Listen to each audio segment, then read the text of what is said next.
ನಮಸ್ಕಾರ ಸ್ನೇಹಿತರೆ, ಇವತ್ತಿನ ವಿಡಿಯೋಗೆ ತಮ್ಮೆಲ್ಲರಿಗೂ ಸ್ವಾಗತ. ಸ್ನೇಹಿತರೆ, ನೀವೇ ಕಲ್ಪಿಸಿ ನೋಡಿ, ಒಂದು ರಾಶಿ, ಅದರ ಆತ್ಮದಲ್ಲಿ ಸಮತೋಲನ, ಸ್ವಭಾವದಲ್ಲಿ ಸೌಂದರ್ಯ ಮತ್ತು ದೃಷ್ಟಿಯಲ್ಲಿ ನ್ಯಾಯದ ತೀವ್ರತೆ ಇರುವ ರಾಶಿ ಅಂದರೆ ಅದು ತುಲಾ ರಾಶಿ. ಈ ರಾಶಿ ವಾಯು ತತ್ವದಿಂದ ನಿಯಂತ್ರಿತವಾಗಿದ್ದು, ಶುಕ್ರ ಗ್ರಹದ ಪ್ರಭಾವ ಹೊಂದಿರುವ ತುಲಾ ರಾಶಿ ಕೇವಲ ಪ್ರೀತಿ, ಸೌಂದರ್ಯ ಮತ್ತು ಸಹಭಾವನೆಯ ಸಂಕೇತ ಮಾತ್ರವಲ್ಲ, ಬದುಕಿನಲ್ಲಿ ಸಾಮರಸ್ಯವನ್ನು ಸದಾ ಹುಡುಕುವ ಒಂದು ಚಿಹ್ನೆಯಾಗಿದೆ. ಆದರೆ ಇಲ್ಲಿ ಪ್ರಶ್ನೆ ಏನೆಂದರೆ, ಈ ಸಮತೋಲನ ತುಲಾರಾಶಿಯವರ ಜೀವನ ಯಾವಾಗಲೂ ಸಮತೋಲನದಲ್ಲಿಯೇ ಇರುತ್ತದೆಯೇ? ತುಲಾರಾಶಿಯ ಜನರಿಗೆ ಭಾಗ್ಯವು ಪ್ರತಿಯೊಂದು ತಿರುವಿನಲ್ಲಿ ಬೆಂಬಲ ನೀಡುತ್ತದೆಯೇ? ಅಥವಾ ವಯಸ್ಸಿನೊಂದಿಗೆ ಬದುಕಿನ ನಿಜವಾದ ಸತ್ಯಗಳು ಬೇರೆಯದೇ ಮುಖವನ್ನು ತೆರೆದಿಡುತ್ತವೆಯೇ? ಸ್ನೇಹಿತರೆ, ಇಂದಿನ ಈ ವಿಡಿಯೋದಲ್ಲಿ ನಾವು ತುಲಾರಾಶಿಯ ಜೀವನವನ್ನು ಜ್ಯೋತಿಷ್ಯದ ದೃಷ್ಟಿಕೋನದಿಂದ ಆಳವಾಗಿ ಅರಿಯಲು ಪ್ರಯತ್ನಿಸೋಣ. ಬಾಲ್ಯದಿಂದ ವೃದ್ಧಾಪ್ಯದವರೆಗೆ ಅವರ ಅನುಭವಗಳು, ಪ್ರೀತಿ ಮತ್ತು ದಾಂಪತ್ಯ ಸಂಬಂಧಗಳ ಸಂಕೀರ್ಣತೆಗಳು, ವೃತ್ತಿ ಮತ್ತು ಆರ್ಥಿಕ ಏರುಪೇರುಗಳನ್ನು ವಿವರವಾಗಿ ತಿಳಿಯಲಿದ್ದೇವೆ. ವಿಡಿಯೋವನ್ನು ಕೊನೆವರೆಗೂ ನೋಡಿ, ಏಕೆಂದರೆ ಇಲ್ಲಿ ಬರುವ ಕೆಲವು ಬಹಿರಂಗತೆಗಳು ನಿಮ್ಮ ಮನಸ್ಸನ್ನು ಆಳವಾಗಿ ಕಂಪಿಸುತ್ತವೆ. ಜೊತೆಗೆ ತುಲಾರಾಶಿಯವರ ಜೀವನದ ಅವಿಭಾಜ್ಯ ಭಾಗವಾಗಿರುವ ಕೆಲವು ಕಹಿ ಸತ್ಯಗಳನ್ನು ತಿಳಿಯುವಿರಿ. ವಿಡಿಯೋನ ಎರಡನೇ ಭಾಗದಲ್ಲಿ ತುಲಾರಾಶಿಗೆ ಸಂಬಂಧಿಸಿದ ಕೆಲವು ಶುಭ ಮತ್ತು ಅಶುಭ ವಸ್ತುಗಳು, ಅವು ಇವರಿಗೆ ಈ ಕಾಲಚಕ್ರದಿಂದ ಹೊರಬರಲು ಸಹಾಯಕವಾಗುವ ರೀತಿಯ ಮಾಹಿತಿಯನ್ನು ಹಂಚಿಕೊಳ್ಳಲಾಗುತ್ತದೆ. ಆದರೆ ಅದಕ್ಕಿಂತ ಮೊದಲು ಸ್ನೇಹಿತರೆ, ನೀವು ಸಹ ಲಕ್ಷ್ಮೀ ದೇವಿಯ ಆಶೀರ್ವಾದವನ್ನು ಪಡೆಯಲು ಬಯಸಿದರೆ ಈ ವಿಡಿಯೋಗೆ ಲೈಕ್ ಮಾಡಿ, ಚಾನಲ್ಗೆ ಸಬ್ಸ್ಕ್ರೈಬ್ ಮಾಡಿ ಮತ್ತು ಕಮೆಂಟ್ ಬಾಕ್ಸ್ನಲ್ಲಿ ಜೈ ಲಕ್ಷ್ಮೀ ದೇವಿ ಮತ್ತು ಜೈ ಶ್ರೀರಾಮ್ ಎಂದು ತಪ್ಪದೇ ಬರೆಯಿರಿ. 1. ತುಲಾರಾಶಿಯವರ ಜೀವನದ ಮೊದಲನೇ ಕಹಿ ಸತ್ಯವೆಂದರೆ, ತುಲಾರಾಶಿಯಲ್ಲಿ ಜನಿಸುವ ಮಕ್ಕಳ ಪ್ರಾಥಮಿಕ ವಯಸ್ಸು ಬಹಳ ಸಂವೇದನಶೀಲವಾಗಿರುತ್ತದೆ.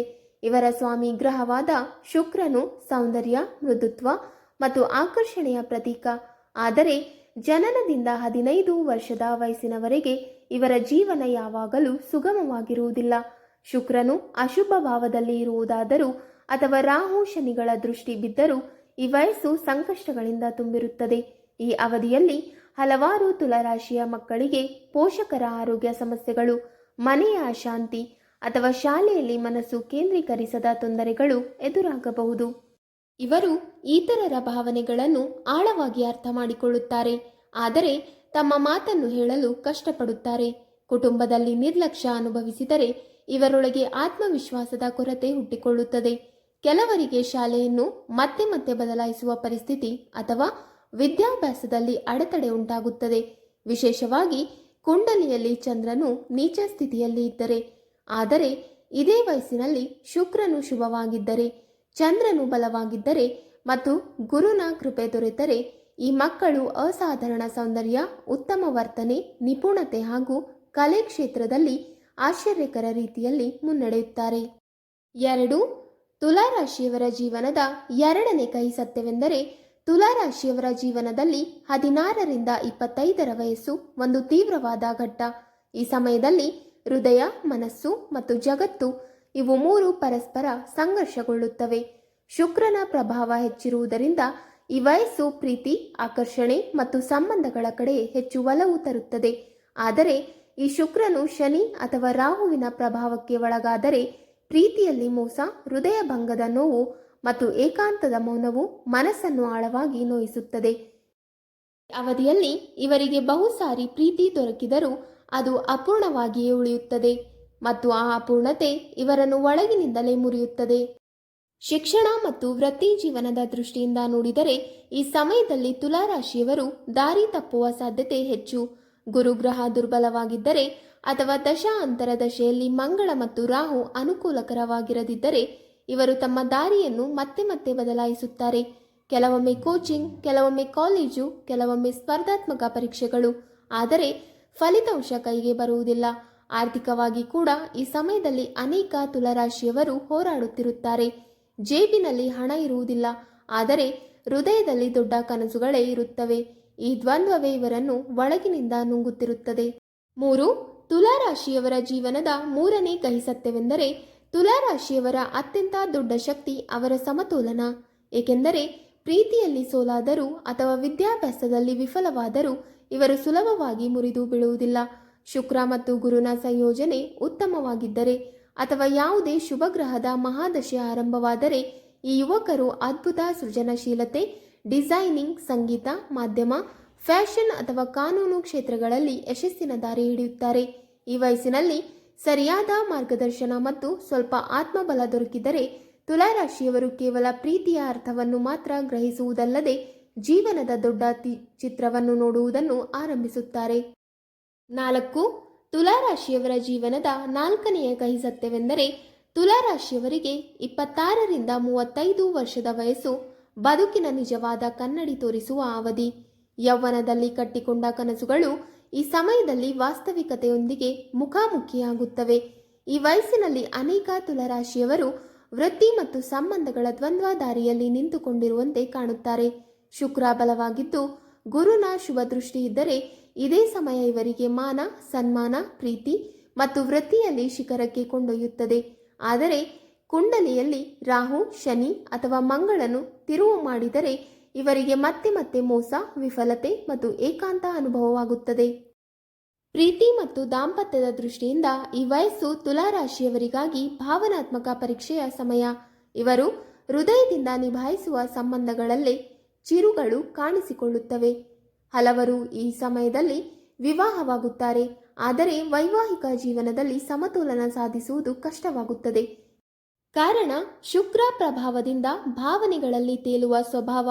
ಆದರೆ ವಾಸ್ತವಿಕತೆ ಭಾವನೆಗಳಿಂದ ಭಿನ್ನವಾಗಿದ್ದಾಗ ಇವರಿಗೆ ಆಘಾತ ಗಂಭೀರವಾಗುತ್ತದೆ. 5. ತುಲಾರಾಶಿಯವರ ಜೀವನದ 5ನೇ ಕಹಿ ಸತ್ಯವೆಂದರೆ ಆರ್ಥಿಕವಾಗಿ ಈ ಅವಧಿ ಏರುಪೇರುಗಳಿಂದ ಕೂಡಿರುತ್ತದೆ. ಕೆಲವರಿಗೆ ಉದ್ಯೋಗ ಅಥವಾ ವ್ಯಾಪಾರದಲ್ಲಿ ಅಸಾಧಾರಣ ಯಶಸ್ಸು ಸಿಗುತ್ತದೆ, ಆದರೆ ಕೆಲವರಿಗೆ ಎಷ್ಟೇ ಪ್ರಯತ್ನಿಸಿದರೂ ನಿರೀಕ್ಷಿತ ಫಲಿತಾಂಶ ದೊರೆಯುವುದಿಲ್ಲ. ಇದು ಸಂಪೂರ್ಣವಾಗಿ ಗ್ರಹಗಳ ದಶಾಭುಕ್ತಿ, ವಿಶೇಷವಾಗಿ ಶುಕ್ರ, ಬುಧ ಮತ್ತು ಶನಿಗಳ ಸ್ಥಿತಿ ಮೇಲೆ ಅವಲಂಬಿತವಾಗಿರುತ್ತದೆ. ಈ ಸಮಯದಲ್ಲಿ ತುಲಾರಾಶಿಯವರ ಜೀವನದಲ್ಲಿ ಇನ್ನೊಂದು ವಿಶೇಷ ಲಕ್ಷಣ ಕಾಣಿಸುತ್ತದೆ. ಒಳಗಿನಿಂದ ಆಳವಾಗಿ ಚಿಂತಿಸುವ ಹಾಗೂ ಆತ್ಮವಿಶ್ಲೇಷಣೆಯ ಪ್ರವೃತ್ತಿ. ಇವರು ಸಮಾಜ ಹಾಗೂ ವೈಯಕ್ತಿಕ ಸಂಬಂಧಗಳ ಬಗ್ಗೆ ಹೆಚ್ಚು ಜಾಗೃತರಾಗುತ್ತಾರೆ. ಈ ಶಕ್ತಿಯನ್ನು ಸರಿಯಾದ ದಾರಿಯಲ್ಲಿ ಬಳಸಿದರೆ ಕಾನೂನು, ಆಡಳಿತ, ಕಲೆ, ಬರವಣಿಗೆ, ಫ್ಯಾಷನ್, ಮನೋವಿಜ್ಞಾನ ಅಥವಾ ರಾಜಕೀಯ ಕ್ಷೇತ್ರಗಳಲ್ಲಿ ಅದ್ಭುತ ಯಶಸ್ಸು ಸಾಧಿಸಬಹುದು. ಈ ವಯಸ್ಸಿನಲ್ಲಿ ತುಲಾರಾಶಿಯವರು ಶುಕ್ರವಾರದಂದು ಮಹಾಲಕ್ಷ್ಮಿಯ ಆರಾಧನೆ, ಸುಗಂಧ ದ್ರವ್ಯಗಳ ದಾನ, ಹಸಿರು ಹುಲ್ಲನ್ನು ಹಸುವಿಗೆ ತಿನ್ನಿಸುವುದು ಹಾಗೂ ಬೆಳಗಿನ ಹೊತ್ತಿನಲ್ಲಿ ತಾಮ್ರ ಪಾತ್ರೆಯಲ್ಲಿ ನೀರು ತುಂಬಿ ಸೂರ್ಯನಿಗೆ ಅರ್ಘ್ಯ ನೀಡುವುದು ವಿಶೇಷವಾಗಿ ಶುಭಕರ. ಈ ಉಪಾಯಗಳು ಅವರ ಜೀವನದಲ್ಲಿ ಕೇವಲ ಸೌಂದರ್ಯ ಮತ್ತು ಸಮರತೆ ತರುವುದಲ್ಲದೆ ಕಷ್ಟದ ಸಮಯದಲ್ಲಿ ಆಂತರಿಕ ಶಕ್ತಿಯನ್ನು ಕೂಡ ನೀಡುತ್ತದೆ. 6. ತುಲಾರಾಶಿಯವರ ಜೀವನದ 6ನೇ ಕಹಿ ಸತ್ಯವೆಂದರೆ 36ರಿಂದ 45 ವಯಸ್ಸು ತುಲಾರಾಶಿಯವರ ಜೀವನದಲ್ಲಿ ಅತ್ಯಂತ ಸಂಕೀರ್ಣವಾದರೂ ನಿರ್ಣಾಯಕ ಅವಧಿ. ಈ ಸಮಯದಲ್ಲಿ ಹಿಂದಿನ ನಿರ್ಧಾರಗಳ ಪ್ರತಿಧ್ವನಿ ಇಂದಿನ ಜೀವನದ ಮೇಲೆ ಆಳವಾದ ಪ್ರಭಾವ ಬೀರುತ್ತದೆ. ಅವರು 30ರ ದಶಕದಲ್ಲಿ ಸರಿಯಾದ ದಾರಿಯನ್ನು ಆರಿಸಿಕೊಂಡಿದ್ದರೆ ಈಗ ಯಶಸ್ಸು ಅವರ ಬಾಗಿಲಿಗೆ ಬರುತ್ತದೆ. ಆದರೆ ತಪ್ಪುಗಳು ನಡೆದಿದ್ದರೆ ಈ ವಯಸ್ಸು ಅವರನ್ನು ಆತ್ಮ ಪರಿಶೀಲನೆ ಮತ್ತು ಮಂಥನದ ದಾರಿಗೆ ಕೊಂಡೊಯ್ಯುತ್ತದೆ. ತುಲಾರಾಶಿಯ ಸ್ವಾಮಿ ಶುಕ್ರನು ಪ್ರಭಾವದಿಂದ ಈ ಅವಧಿಯಲ್ಲಿಯೂ ಇವರು ಆಕರ್ಷಕ ವ್ಯಕ್ತಿತ್ವ, ಮಧುರ ವಾಣಿ ಮತ್ತು ಸಂಬಂಧಗಳಲ್ಲಿ ಸೌಂದರ್ಯವನ್ನು ಕಾಪಾಡಲು ಪ್ರಯತ್ನಿಸುತ್ತಾರೆ.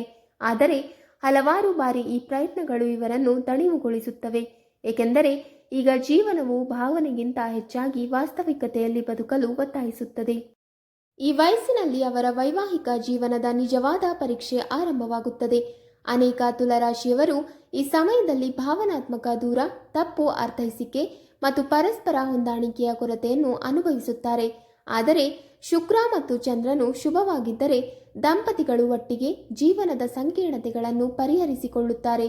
ಆದರೆ ಮಂಗಳ, ರಾಹು ಅಥವಾ ಶನಿ ಪ್ರತಿಕೂಲವಾಗಿ ಸಂಚರಿಸುತ್ತಿದ್ದರೆ ಈ ಕಾಲವು ವೈವಾಹಿಕ ಜೀವನದಲ್ಲಿ ಚೀರಾಟ, ತೀವ್ರ ಒತ್ತಡ ಅಥವಾ ಬೇರ್ಪಡಿಕೆಗೂ ಕಾರಣವಾಗಬಹುದು. 7. ತುಲಾರಾಶಿಯವರ ಜೀವನದ 7ನೇ ಕಹಿ ಸತ್ಯವೆಂದರೆ ಆರ್ಥಿಕ ದೃಷ್ಟಿಯಿಂದ ಈ ವಯಸ್ಸು ತುಲಾರಾಶಿಯವರಿಗೆ ಸ್ಥಿರತೆ ಮತ್ತು ಹೊಸ ಎತ್ತರಗಳನ್ನು ತಲುಪುವ ಸಾಧ್ಯತೆಯನ್ನು ನೀಡುತ್ತದೆ. ಅವರು ಯಾವುದೇ ಸಂಸ್ಥೆ, ವ್ಯಾಪಾರ ಅಥವಾ ಕಾರ್ಪೊರೇಟ್ ಕ್ಷೇತ್ರದಲ್ಲಿ ವರ್ಷಗಳಿಂದ ಶ್ರಮಿಸುತ್ತಿದ್ದರೆ ಈಗ ಆ ಶ್ರಮಕ್ಕೆ ನಿಜವಾದ ಮೌಲ್ಯ ಸಿಗಲು ಪ್ರಾರಂಭವಾಗುತ್ತದೆ. ಈ ಸಮಯದಲ್ಲಿ ತುಲಾರಾಶಿಯವರು ವಿಲಾಸಿತೆಯ ವಸ್ತುಗಳಲ್ಲಿ ಹೂಡಿಕೆ ಮಾಡಲು ಇಷ್ಟಪಡುತ್ತಾರೆ. ಹೊಸ ಮನೆ, ವಾಹನ ಅಥವಾ ವಿದೇಶ ಪ್ರಯಾಣ ಮುಂತಾದವುಗಳಲ್ಲಿ. ಆದರೆ ಗುರು ಅಥವಾ ಶನಿಯ ದಶೆ ಅಶುಭವಾಗಿದ್ದರೆ ಇದೇ ವಸ್ತುಗಳು ಅವರ ಪಾಲಿಗೆ ಭಾರವಾಗಬಹುದು. ಆರೋಗ್ಯದ ದೃಷ್ಟಿಯಿಂದ ಈ ವಯಸ್ಸು ವಿಶೇಷ ಜಾಗ್ರತೆಯ ಅವಶ್ಯಕತೆ ಇರುತ್ತದೆ. ಹಾರ್ಮೋನ್ ಅಸಮತೋಲನ, ಚರ್ಮದ ತೊಂದರೆಗಳು, ಮೂತ್ರಪಿಂಡ ಅಥವಾ ಲಿವರ್ ಸಂಬಂಧಿತ ಸಮಸ್ಯೆಗಳು, ಜೊತೆಗೆ ವಯಸ್ಸಾದಂತಹ ಮಾನಸಿಕ ದಣಿವು ಇವರನ್ನು ಕಾಡಬಹುದು. ಆದರೆ ನಿಯಮಿತ ಯೋಗ, ಪ್ರಾಣಾಯಾಮ ಮತ್ತು ಧ್ಯಾನ ಇವರಿಗೆ ಮಾನಸಿಕ ಶಾಂತಿ ನೀಡಲು ಮತ್ತು ಆರೋಗ್ಯ ಕಾಪಾಡಿಕೊಳ್ಳಲು ಬಹಳ ಸಹಾಯಕವಾಗುತ್ತದೆ. 8. ತುಲಾರಾಶಿಯವರ ಜೀವನದ 8ನೇ ಕಹಿ ಸತ್ಯವೆಂದರೆ 46ರಿಂದ 55ರ ವಯಸ್ಸು ತುಲಾರಾಶಿಯವರಿಗೆ ಅನುಭವ ಮತ್ತು ಆತ್ಮ ಪರಿಶೀಲನೆಯ ಆಳಗಳಲ್ಲಿ ಮುಳುಗುವ ಕಾಲ. ಈ ಸಮಯದಲ್ಲಿ ಅವರು ತಮ್ಮ ಹಳೆಯ ಬದುಕನ್ನು ಸಾಧನೆಗಳು ಮತ್ತು ವಿಫಲತೆಗಳ ಕನ್ನಡಿಯಲ್ಲಿ ನೋಡಿ ಏನೂ ಕಳೆದುಕೊಂಡರೂ, ಏನು ಗಳಿಸಿದರೂ ಏನು ಚಿಂತಿಸುತ್ತಾರೆ. ಈ ವಯಸ್ಸಿನಲ್ಲಿ ತುಲಾರಾಶಿಯವರು ತಮ್ಮ ಮಕ್ಕಳನ್ನು ಯಶಸ್ಸಿನ ಶಿಖರದಲ್ಲಿ ನೋಡಲು ಬಯಸುತ್ತಾರೆ. ಅವರಿಗಾಗಿ ತ್ಯಾಗ ಮಾಡಲು ಸದಾ ಸಿದ್ಧರಾಗುತ್ತಾರೆ ಮತ್ತು ಮಕ್ಕಳ ಪ್ರತಿಯೊಂದು ಅಗತ್ಯವನ್ನು ಮೊದಲ ಆದ್ಯತೆಯಾಗಿ ಪರಿಗಣಿಸುತ್ತಾರೆ. ಆದರೆ ಹಲವಾರು ಬಾರಿ ಮಕ್ಕಳ ಈ ಮಮತೆಯನ್ನು ಅರ್ಥ ಮಾಡಿಕೊಳ್ಳುವುದಿಲ್ಲ. ಪೋಷಕರ ಸಲಹೆಯನ್ನು ಹಳೆಯ ಯುಗದ ಚಿಂತನೆ ಎಂದು ನಿರ್ಲಕ್ಷ್ಯ ಮಾಡುತ್ತಾರೆ. ಇಂತಹ ಸಂದರ್ಭಗಳಲ್ಲಿ ತುಲಾರಾಶಿಯವರು ಮೌನವಾಗಿ ಎಲ್ಲವನ್ನೂ ಸಹಿಸುತ್ತಾರೆ, ಏಕೆಂದರೆ ಅವರ ಸ್ವಭಾವವೇ ಸಮತೋಲನ ಕಾಪಾಡಿಕೊಳ್ಳುವುದು. ಜೀವನ ಸಂಗಾತಿಯೊಂದಿಗೆ ನಿಜವಾದ ಸಂಭಾಷಣೆ ಮತ್ತು ಅರ್ಥೈಸಿಕೆ ಇದ್ದರೆ ಈ ವಯಸ್ಸು ಶಾಂತಿಯುತವಾಗಿ ಕಳೆಯಬಹುದು. ಆದರೆ ವಿವಾಹದ ಜೀವನದಲ್ಲಿ ಹಿಂದಿನಿಂದಲೇ ಕಹಿತನ ಇದ್ದರೆ ಈ ಅವಧಿ ಭಾವನಾತ್ಮಕ ದೂರ ಅಥವಾ ಪ್ರತ್ಯೇಕತೆಗೂ ಕಾರಣವಾಗಬಹುದು. ತುಲಾರಾಶಿಯವರು ಸ್ವಭಾವದಿಂದಲೇ ಸಮತೋಲನ ಪ್ರಿಯರು. ಆದ್ದರಿಂದ ಈ ವಯಸ್ಸಿನಲ್ಲಿ ಅವರು ಯಾವ ಪರಿಸ್ಥಿತಿಯಲ್ಲೂ ಶಾಂತಿಯನ್ನು ಕಾಪಾಡಲು ಪ್ರಯತ್ನಿಸುತ್ತಾರೆ. ಅದರಿಗಾಗಿ ತಾವೇ ಒಳಗಿನಿಂದ ಬದಲಾಗಬೇಕಾದರೂ ಸಹ. ಅನೇಕ ತುಲಾರಾಶಿಯವರು ಈ ಸಮಯದಲ್ಲಿ ತಮ್ಮ ಸ್ವಂತ ಸಣ್ಣ ವ್ಯವಹಾರ ಆರಂಭಿಸಲು ಮನಸ್ಸು ಮಾಡುತ್ತಾರೆ. ಬ್ಯೂಟಿಕ್, ಕಲಾ ಪ್ರದರ್ಶನ, ಬರವಣಿಗೆ, ಸಂಗೀತ ಅಥವಾ ಸಲಹಾ ಸೇವೆಗಳು. ಬುಧ ಮತ್ತು ಗುರುನ ದಶೆ ಶುಭವಾಗಿದ್ದರೆ ಈ ವಯಸ್ಸು ಅವರಿಗೆ ಹೊಸ ಎತ್ತರ ಮತ್ತು ಮಾನ ಗೌರವವನ್ನು ತಂದುಕೊಡುತ್ತದೆ. 9. ತುಲಾರಾಶಿಯವರ ಜೀವನದ 9ನೇ ಕಹಿ ಸತ್ಯವೆಂದರೆ 55ರ ವಯಸ್ಸಿನಲ್ಲಿ ತುಲಾರಾಶಿಯವರು ಆರ್ಥಿಕ ದೃಷ್ಟಿಯಿಂದ ಸ್ಥಿರತೆಯನ್ನು ಹುಡುಕುತ್ತಾರೆ. ಈ ಸಮಯದಲ್ಲಿ ಅವರು ಹೊಸ ಅಪಾಯಗಳನ್ನು ತೆಗೆದುಕೊಳ್ಳಲು ಇಷ್ಟಪಡುವುದಿಲ್ಲ. ಬದಲಿಗೆ ತಮ್ಮ ಸಂಗ್ರಹ ಮತ್ತು ಹೂಡಿಕೆಗಳನ್ನು ಸುರಕ್ಷಿತವಾಗಿಡಲು ಬಯಸುತ್ತಾರೆ. ಆದರೆ ಶನಿ ಅಥವಾ ರಾಹುವಿನ ದಶೆ ಪ್ರತಿಕೂಲವಾಗಿದ್ದರೆ ಆಕಸ್ಮಿಕ ನಷ್ಟ, ಮೋಸ ಅಥವಾ ಕಾನೂನು ಸಂಬಂಧಿತ ವಿವಾದಗಳನ್ನು ಎದುರಿಸಬೇಕಾದ ಪರಿಸ್ಥಿತಿ ಬರುತ್ತದೆ. ವಿಶೇಷವಾಗಿ ಅವರು ಸಂಬಂಧಗಳು ಅಥವಾ ಪರಿಚಿತರ ಮೇಲೆ ಅಂಧವಿಶ್ವಾಸ ಇಟ್ಟಿದ್ದರೆ. ಜ್ಯೋತಿಷ್ಯ ಶಾಸ್ತ್ರದ ದೃಷ್ಟಿಯಿಂದ ಈ ಕಾಲ ಪಂಚಮ ಭಾವ ಅಂದರೆ ಸಂತಾನ, ಸಪ್ತಮ ಭಾವ ಅಂದರೆ ದಾಂಪತ್ಯ ಮತ್ತು ಸಾಮಾಜಿಕ ಮಾನ ಪ್ರತಿಷ್ಠೆಗಳ ಪ್ರಭಾವದಲ್ಲಿ ಇರುತ್ತದೆ. ಈ ಸಮಯದಲ್ಲಿ ಶುಕ್ರ, ಶನಿ ಅಥವಾ ರಾಹು ದುರ್ಬಲ ಸ್ಥಿತಿಯಲ್ಲಿ ಇದ್ದರೆ ಸಂತಾನ ಉದ್ಘಟ ವರ್ತನೆ ತೋರಬಹುದು. ಪೋಷಕರ ಮಾನ ಗೌರವಕ್ಕೆ ಹಾನಿ ಉಂಟಾಗಬಹುದು ಅಥವಾ ಮಕ್ಕಳ ತಪ್ಪಾದ ನಿರ್ಧಾರಗಳ ಭಾರವನ್ನು ಪೋಷಕರೇ ಹೊರುವ ಪರಿಸ್ಥಿತಿ ಉಂಟಾಗಬಹುದು. ಕೆಲ ತುಲಾರಾಶಿಯವರಿಗೆ ಮಕ್ಕಳ ವಿದ್ಯಾಭ್ಯಾಸ, ವೃತ್ತಿ ಅಥವಾ ವಿವಾಹದ ಬಗ್ಗೆ ತೀವ್ರ ಚಿಂತೆಯು ತೊಂದರೆ ಕೊಡುತ್ತದೆ ಮತ್ತು ಅವರು ಮಾನಸಿಕವಾಗಿ ದಣಿವನ್ನು ಅನುಭವಿಸುತ್ತಾರೆ. ಆದರೆ ಎಲ್ಲರಿಗೂ ಅನುಭವ ಒಂದೇ ರೀತಿಯಾಗುವುದಿಲ್ಲ. ಬೃಹಸ್ಪತಿ ಮತ್ತು ಚಂದ್ರನು ಶುಭ ಸ್ಥಿತಿಯಲ್ಲಿ ಇದ್ದರೆ ಈ ವಯಸ್ಸಿನಲ್ಲಿ ಮಕ್ಕಳಿಂದ ಪ್ರೀತಿ ಮತ್ತು ಸಹಕಾರ ದೊರಕುತ್ತದೆ. ಕೆಲವರು ಪೋಷಕರ ಭಾವನೆಗಳನ್ನು ಗೌರವಿಸುತ್ತಾರೆ ಮತ್ತು ಅವರ ಅನುಭವವನ್ನು ಮಾರ್ಗದರ್ಶನವೆಂದು ಸ್ವೀಕರಿಸುತ್ತಾರೆ. ಆದರೂ ಸಹ ತುಲಾರಾಶಿಯವರ ಮನಸ್ಸಿನಲ್ಲಿ ಯಾವಾಗಲೂ ಒಂದು ಚಿಂತೆಯೇ ಇರುತ್ತದೆ. ಎಲ್ಲೋ ಅವರ ಸಂಬಂಧಗಳಲ್ಲಿ ಅಸಮತೋಲನ ಬರಬಾರದು ಎಂಬುದು. ಈ ಆತಂಕದಿಂದ ಅವರು ಅನೇಕ ಬಾರಿ ತಮ್ಮದೇ ಆಸೆ ಆಕಾಂಕ್ಷೆಗಳನ್ನು ತ್ಯಜಿಸುತ್ತಾರೆ. ಆರೋಗ್ಯದ ದೃಷ್ಟಿಯಿಂದ ಈ ವಯಸ್ಸು ತುಲಾರಾಶಿಯವರಿಗೆ ಎಚ್ಚರಿಕೆಯ ಸಂದೇಶ ನೀಡುತ್ತದೆ. ಈಗ ನಿರ್ಲಕ್ಷ್ಯ ಮಾಡುವ ಕಾಲವಲ್ಲ. ಮೂತ್ರಪಿಂಡ, ರಕ್ತದೊತ್ತಡ, ಥೈರಾಯ್ಡ್, ಮೂತ್ರ ಸಂಬಂಧಿ ಸಮಸ್ಯೆಗಳು ಮತ್ತು ಮಾನಸಿಕ ಒತ್ತಡ ಹೆಚ್ಚಾಗುವ ಸಾಧ್ಯತೆ ಇರುತ್ತದೆ. ಅವರಿಗೆ ವಿಶೇಷವಾಗಿ ನಿದ್ರೆಯ ಗುಣಮಟ್ಟದ ಮೇಲೆ ಗಮನ ನೀಡುವುದು ಮತ್ತು ಸಕ್ಕರೆ, ಉಪ್ಪಿನ ಸೇವನೆ ಕಡಿಮೆ ಮಾಡುವುದು ಅತ್ಯಂತ ಅಗತ್ಯ. 10. ತುಲಾರಾಶಿಯವರ ಜೀವನದ 10ನೇ ಕಹಿ ಸತ್ಯವೆಂದರೆ 60ರ ವಯಸ್ಸು ತುಲಾರಾಶಿಯವರಿಗಾಗಿ ಆತ್ಮಚಿಂತನೆ, ತ್ಯಾಗ ಮತ್ತು ಜಾಣ್ಮೆಯ ಅವಧಿ. ಜೀವನದ ಸಾಯಂಕಾಲ ನಿಧಾನವಾಗಿ ಇಳಿಯುತ್ತಿರುವ ಈ ಸಮಯದಲ್ಲಿ ಇವರು ತಮ್ಮೊಳಗಿನ ಸಮತೋಲನದ ಬಗ್ಗೆ ಹಿಂದಿಗಿಂತಲೂ ಹೆಚ್ಚು ಎಚ್ಚರಿಕೆಯಿಂದಿರುತ್ತಾರೆ. ಹಿಂದಿನ ನಿರ್ಧಾರಗಳು ಈಗ ಅನುಭವವಾಗಿ ಅವರಿಗೆ ಸರಿಯಾದ ದಿಕ್ಕನ್ನು ತೋರಿಸುತ್ತವೆ. ಈ ವಯಸ್ಸಿನಲ್ಲಿ ವೈವಾಹಿಕ ಜೀವನವು ಆಳವಾದ ಬಂಧ ಮತ್ತು ಆತ್ಮೀಯತೆಯನ್ನು ತೋರಿಸುತ್ತದೆ. ಜೀವನ ಸಂಗಾತಿ ಜೊತೆಗಿದ್ದರೆ ಈ ಕಾಲ ತುಂಬ ಭಾವನಾತ್ಮಕ, ಸ್ನೇಹಪೂರ್ಣ ಮತ್ತು ಶಾಂತಿಯುತವಾಗಿರುತ್ತದೆ. ಆದರೆ ಯಾರಾದರೂ ಪ್ರಿಯಜನರನ್ನು ಕಳೆದುಕೊಂಡಿದ್ದರೆ ಅಥವಾ ಮನಮಿಡಿತ ಇದ್ದರೆ ತುಲಾರಾಶಿಯವರು ಒಳಗಿನಿಂದಲೇ ತುಂಬ ಏಕಾಂತವನ್ನು ಅನುಭವಿಸುತ್ತಾರೆ. ತುಲಾರಾಶಿಯವರು ಜೀವನ ಪೂರ್ತಿ ಸಮತೋಲನ ಮತ್ತು ಸಂಬಂಧಗಳನ್ನು ಕಾಪಾಡಿಕೊಂಡು ಬಾಳುತ್ತಾರೆ. ಆದರೆ ವೃದ್ಧಾಪ್ಯದಲ್ಲಿ ಅವರಿಗೆ ಅತ್ಯಂತ ಅಗತ್ಯವಾದ ಆತ್ಮೀಯತೆ ಮತ್ತು ಗೌರವವನ್ನು ನಿರೀಕ್ಷಿಸುವಾಗ ಕೆಲವೊಮ್ಮೆ ಅದೇ ಮಕ್ಕಳಿಂದ ನಿರ್ಲಕ್ಷ್ಯ ಮತ್ತು ದೂರವಿರುವ ವರ್ತನೆ ಎದುರಾಗುತ್ತದೆ. ಕೆಲವು ಮಕ್ಕಳು ತಮ್ಮ ವ್ಯಸ್ತ ಜೀವನದ ಹೆಸರಿನಲ್ಲಿ ದೂರವಾಗುತ್ತಾರೆ. ಇನ್ನು ಕೆಲವರು ಅವರ ನಿರ್ಧಾರಗಳಿಗೆ ಮೌಲ್ಯ ನೀಡುವುದಿಲ್ಲ. ಇದರಿಂದ ತುಲಾರಾಶಿಯವರು ಒಳಗಿನಿಂದ ಮುರಿದು ಹೋಗುತ್ತಾರೆ.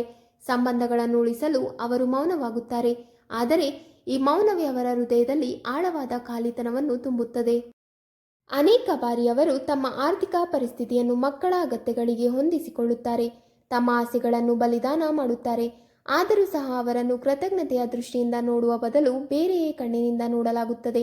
ಆದರೆ ಕೆಲ ಭಾಗ್ಯಶಾಲಿ ತುಲಾರಾಶಿಯವರು ಪ್ರೀತಿಯಿಂದ ಮತ್ತು ಸೇವಾ ಭಾವದಿಂದ ತುಂಬಿದ ಮಕ್ಕಳನ್ನು ಪಡೆಯುತ್ತಾರೆ. ಅವರು ವೃದ್ಧಾಪ್ಯದಲ್ಲಿ ಆಧಾರವಾಗುತ್ತಾರೆ. ಈ ಏಕಾಂತದಲ್ಲಿ ತುಲಾರಾಶಿಯವರು ಸಂಗೀತ, ಅಧ್ಯಾತ್ಮ, ಪೂಜೆ, ಪಾಠ, ಧಾರ್ಮಿಕ ಕಾರ್ಯಗಳಲ್ಲಿ ತೊಡಗಿಕೊಳ್ಳುತ್ತಾರೆ. ಕೆಲವರು ತೀರ್ಥಯಾತ್ರೆ ಅಥವಾ ಧಾರ್ಮಿಕ ಸೇವೆಯ ಮಾರ್ಗವನ್ನು ಹಿಡಿದು ಜೀವನದ ಉಳಿದ ಸಮಯದಲ್ಲಿ ಮನಸ್ಸಿಗೆ ಶಾಂತಿ ಹುಡುಕುತ್ತಾರೆ. 11. ತುಲಾರಾಶಿಯವರ ಜೀವನದ 11ನೇ ಕಹಿ ಸತ್ಯವೆಂದರೆ ಆರ್ಥಿಕ ದೃಷ್ಟಿಯಿಂದ 60ರ ವಯಸ್ಸು ಬಂದಾಗ ತುಲಾರಾಶಿಯವರಿಗೆ ಅವರ ಜೀವನದಲ್ಲಿ ಉಳಿಸಿಕೊಂಡಿದ್ದ ಸಂಗ್ರಹವೇ ಆಧಾರವಾಗುತ್ತದೆ. ಶುಕ್ರ, ಗುರು ಮತ್ತು ಶನಿಯ ದಶೆ ಶುಭವಾಗಿದ್ದರೆ ನಿವೃತ್ತಿಯ ನಂತರವೂ ಅವರಿಗೆ ಪಿಂಚಣಿ, ಬಾಡಿಗೆ, ಬಡ್ಡಿ ಅಥವಾ ಹಿಂದಿನ ಹೂಡಿಕೆಗಳಿಂದ ಉತ್ತಮ ಆದಾಯ ಬರುತ್ತಲೇ ಇರುತ್ತದೆ. ಆದರೆ ರಾಹು, ಕೇತು ಅಥವಾ ಮಂಗಳನ ಪ್ರತಿಕೂಲತೆ ಇದ್ದವರಿಗೆ ಈ ವಯಸ್ಸಿನಲ್ಲಿ ಕಾನೂನು ಸಮಸ್ಯೆಗಳು, ಮೋಸ ಅಥವಾ ಕುಟುಂಬದ ಆಸ್ತಿ ಹಂಚಿಕೆ ಸಂಬಂಧ ತಕರಾರುಗಳು ಎದುರಾಗುವ ಸಾಧ್ಯತೆ ಹೆಚ್ಚಿರುತ್ತದೆ. ಆದ್ದರಿಂದ ತಮ್ಮ ಆಸ್ತಿ ಪಾಸ್ತಿಗಳನ್ನು ಸರಿಯಾದ ಕಾನೂನು ಪತ್ರಗಳಲ್ಲಿ ದಾಖಲಿಸಿಕೊಂಡು ಕುಟುಂಬದಲ್ಲಿ ಯಾವುದೇ ವಾದ ವಿವಾದ ಉಂಟಾಗದಂತೆ ನೋಡಿಕೊಳ್ಳುವುದು ತುಂಬ ಅಗತ್ಯವಾಗುತ್ತದೆ.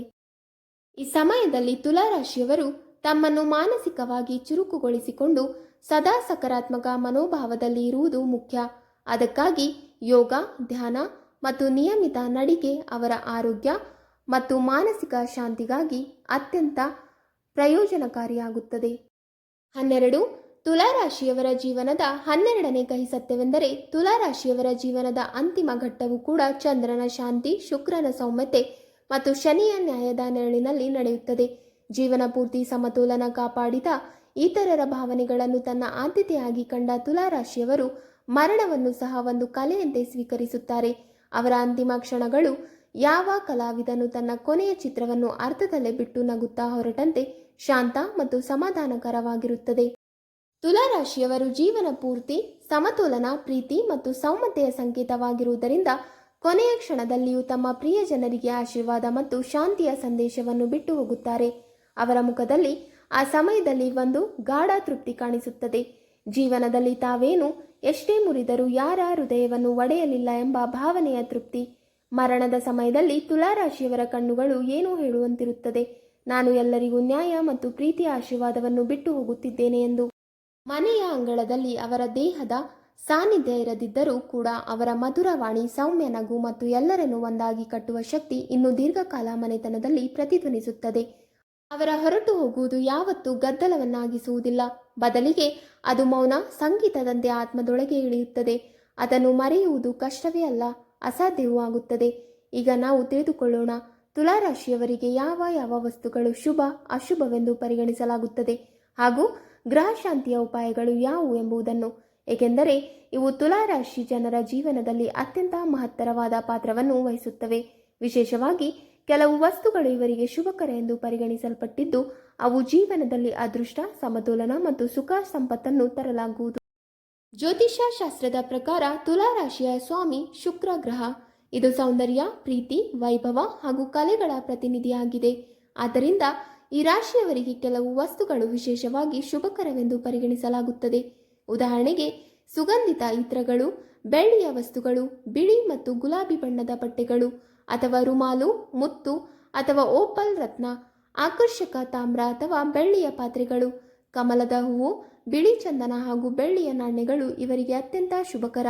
ತುಲಾರಾಶಿಯ ಜನರು ತಮ್ಮ ಮನೆ ಅಥವಾ ಕೆಲಸದ ಸ್ಥಳದಲ್ಲಿ ಗುಲಾಬಿ, ಮಲ್ಲಿಗೆ ಅಥವಾ ಮೋಗರ ಹೂಗಳನ್ನು ಇಟ್ಟರೆ ಆ ಸ್ಥಳದ ವಾತಾವರಣವು ಸದಾ ಸಕಾರಾತ್ಮಕ ಮತ್ತು ಆಕರ್ಷಕವಾಗಿರುತ್ತದೆ.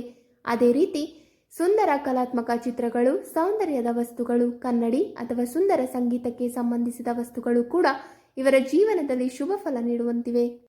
ಶುಕ್ರವಾರದಂದು ತುಲಾರಾಶಿಯವರು ಬಿಳಿ ಬಟ್ಟೆ ಧರಿಸಿ ಸುಗಂಧ ಹಚ್ಚಿಕೊಂಡು ಶ್ರೀ ಮಹಾಲಕ್ಷ್ಮೀ ದೇವಿ ಅಥವಾ ಮಾತಾ ದುರ್ಗೆಯ ಆರಾಧನೆ ಮಾಡಿದರೆ ಅದು ಅವರಿಗೆ ವಿಶೇಷ ಫಲದಾಯಕವಾಗುತ್ತದೆ. ಇಂತಹ ಎಲ್ಲ ವಸ್ತುಗಳು ಮತ್ತು ಆಚರಣೆಗಳು ತುಲಾರಾಶಿಯ ಮೂಲ ಸ್ವಭಾವಕ್ಕೆ ಅನುಗುಣವಾಗಿ ಕಾರ್ಯನಿರ್ವಹಿಸುತ್ತವೆ ಮತ್ತು ಇವರ ಮಾನಸಿಕ ಶಾಂತಿ, ಸಾಮಾಜಿಕ ಆಕರ್ಷಣೆ ಮತ್ತು ಅದೃಷ್ಟವನ್ನು ಹಂತ ಹಂತವಾಗಿ ಹೆಚ್ಚಿಸುತ್ತವೆ. ಪ್ರೇಮ ಸಂಬಂಧಗಳಲ್ಲಿ ಯಶಸ್ಸಿಗಾಗಿ ಶ್ರೀ ಮಹಾಲಕ್ಷ್ಮಿ ಮತ್ತು ಶ್ರೀ ವಿಷ್ಣುವಿನ ಸಂಯುಕ್ತ ಪೂಜೆ ಮಾಡುವುದು ಉತ್ತಮ. ಇದು ಪ್ರೀತಿಯಲ್ಲಿ ಸೌಹಾರ್ದ ಮತ್ತು ಸಮತೋಲನ ತರಲು ಸಹಾಯಕವಾಗಿರುತ್ತದೆ. ತಮ್ಮ ಪ್ರಿಯರಿಗೆ ಬೆಳ್ಳಿಯ ಉಡುಗೊರೆ ಅಥವಾ ಗುಲಾಬಿ ಬಣ್ಣದ ಯಾವುದೇ ವಸ್ತುವನ್ನು ನೀಡಿದರೆ ಸಂಬಂಧಗಳಲ್ಲಿ ಹೆಚ್ಚಿನ ಮಧುರತೆ ಮತ್ತು ಆತ್ಮೀಯತೆ ಉಂಟಾಗುತ್ತದೆ. ಅಲ್ಲದೆ ರಾತ್ರಿ ಸಮಯದಲ್ಲಿ ಗುಲಾಬಿ ಅಥವಾ ಕೆವಡದಂತಹ ಈತ್ರಗಳನ್ನು ಸಿಂಪಡಿಸಿದರೆ ಸುತ್ತಮುತ್ತಲಿನ ವಾತಾವರಣದಲ್ಲಿ ಪ್ರೀತಿಪೂರ್ಣ ಶಕ್ತಿ ಜಾಗೃತವಾಗುತ್ತದೆ. ಮನೆಯ ಶಯನಗೃಹದಲ್ಲಿ ಗುಲಾಬಿ ಮತ್ತು ಬಿಳಿ ಬಣ್ಣದ ಬಳಕೆ ಮಾಡಿದರೆ ದಾಂಪತ್ಯದ ಜೀವನದಲ್ಲಿ ಸೌಮ್ಯತೆ ಮತ್ತು ಮಧುರತ್ವ ಹೆಚ್ಚಾಗುತ್ತದೆ. ಶುಕ್ರವಾರದಂದು ದಂಪತಿಗೆ ಊಟ ಅಥವಾ ಉಡುಗೊರೆ ನೀಡಿದರೆ ಅದರಿಂದ ದಾಂಪತ್ಯ ಜೀವನದಲ್ಲಿ ಸಂತೋಷ ಮತ್ತು ಸಮೃದ್ಧಿ ಬರುತ್ತದೆ. ಯಾವುದೇ ಕಾರಣದಿಂದಾಗಿ ಪ್ರೀತಿಯಲ್ಲಿ ಅಸ್ಥಿರತೆ ಉಂಟಾದರೂ ಅಥವಾ ಸಂಬಂಧದಲ್ಲಿ ಕಟಾಸು ಮೂಡಿದರೂ ಶ್ರೀಕೃಷ್ಣ ರುಕ್ಮಿಣಿಯ ಯುಗಲ ಮೂರ್ತಿಯ ಪೂಜೆ ಮಾಡಿ ರುಕ್ಮಿಣಿ ವಲ್ಲಭಾಯ ನಮಃ ಮಂತ್ರವನ್ನು ಜಪಿಸಿದರೆ ಶಾಂತಿ ಮತ್ತು ಸಮತೋಲನ ಉಂಟಾಗುತ್ತದೆ. ವಿವಾಹದಲ್ಲಿ ವಿಳಂಬವಾಗುತ್ತಿದ್ದರೂ ಅಥವಾ ಪತಿ ಪತ್ನಿಯರ ನಡುವೆ ಸಮನ್ವಯದ ಕೊರತೆ ಕಂಡುಬಂದರೂ ಶುಕ್ರವಾರದಂದು ಬೆಳ್ಳಿಯ ಪಾತ್ರೆಯಲ್ಲಿ ಮೊಸರು ಮತ್ತು ಸಕ್ಕರೆ ಹಾಕಿ ಕನ್ನಿಗೆ ದಾನ ಮಾಡಿದರೆ ಅದರಿಂದ ಧನಾತ್ಮಕ ಬದಲಾವಣೆಗಳು ಸಂಭವಿಸುತ್ತವೆ. ಆರ್ಥಿಕ ಸ್ಥಿತಿಯನ್ನು ಬಲಪಡಿಸಲು ತುಲಾರಾಶಿಯವರು ತಮ್ಮ ಮನೆಯಲ್ಲಿ ಇರುವ ತಿಜೋರಿಯ ಸ್ಥಳದಲ್ಲಿ ಪ್ರತಿ ಶುಕ್ರವಾರ ಗುಲಾಬಿ ಬಟ್ಟೆ ಹಾಸಿ ಅದರ ಮೇಲೆ ಬೆಳ್ಳಿಯ ನಾಣ್ಯ ಹಾಗೂ ಕಮಲದ ಗಟ್ಟೆ ಇಟ್ಟು ಲಕ್ಷ್ಮೀದೇವಿಯ ಪ್ರತಿಮೆಯ ಮುಂದೆ ದೀಪ ಹಚ್ಚಬೇಕು. ಈ ಕ್ರಮವು ಧನವೃದ್ಧಿಗೆ ಸಹಾಯಕವಾಗುತ್ತದೆ.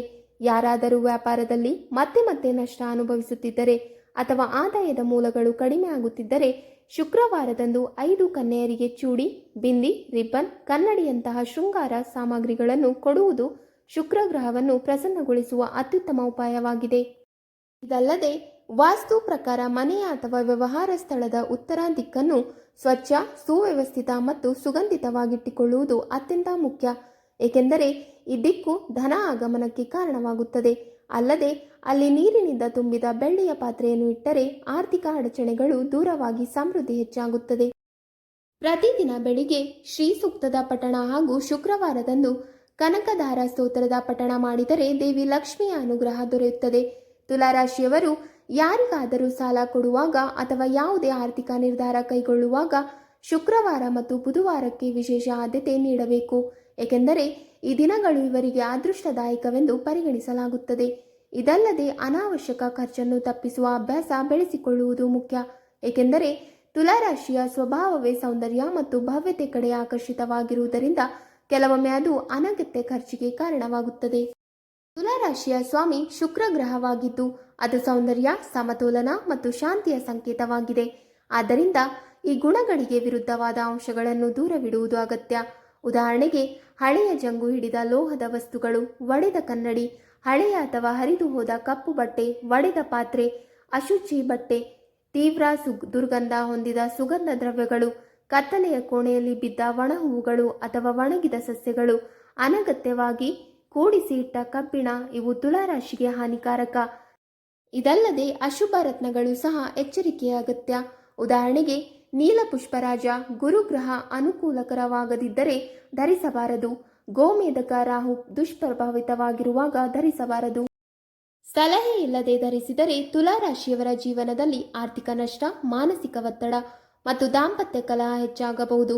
ವಿಶೇಷವಾಗಿ ಶನಿವಾರದಂದು ಕಪ್ಪು ಅಥವಾ ನೀಲಿ ಬಣ್ಣದ ಬಟ್ಟೆ ಧರಿಸುವುದು, ಅನಾವಶ್ಯಕವಾಗಿ ಸುಳ್ಳು ಹೇಳುವುದು ಅಥವಾ ಜಗಳ ಭಾಷೆಯನ್ನು ಬಳಸುವುದು ಇವರ ಅದೃಷ್ಟವನ್ನು ಪ್ರಭಾವಿತಗೊಳಿಸಬಹುದು. ಆದ್ದರಿಂದ ತುಲಾರಾಶಿಯವರು ಶಾಂತಿ, ಸಮತೋಲನ ಮತ್ತು ಪ್ರೀತಿಯ ಪ್ರತಿನಿಧಿಗಳಾದ ತುಲಾರಾಶಿಯವರು ತಮ್ಮ ಜೀವನದಲ್ಲಿ ನಕಾರಾತ್ಮಕ ಶಕ್ತಿ ಮತ್ತು ಅಸಮತೋಲನ ತರಬಹುದಾದ ಯಾವುದೇ ವಸ್ತುವನ್ನು ದೂರವಿಟ್ಟು ಇರಬೇಕು. ವೀಕ್ಷಕರೇ, ನಿಮಗೆ ಈ ಮಾಹಿತಿ ಇಷ್ಟವಾದಲ್ಲಿ ವಿಡಿಯೋಗೆ ಲೈಕ್ ಮಾಡಿ, ಶೇರ್ ಮಾಡಿ ಹಾಗೂ ಕಮೆಂಟ್ ಮಾಡಿ. ಇಂತಹ ಮುಂದಿನ ವಿಡಿಯೋಸ್ಗಳಿಗಾಗಿ ನಮ್ಮ ಚಾನಲ್ ಅನ್ನು ಸಬ್ಸ್ಕ್ರೈಬ್ ಮಾಡಿ. ಧನ್ಯವಾದಗಳು.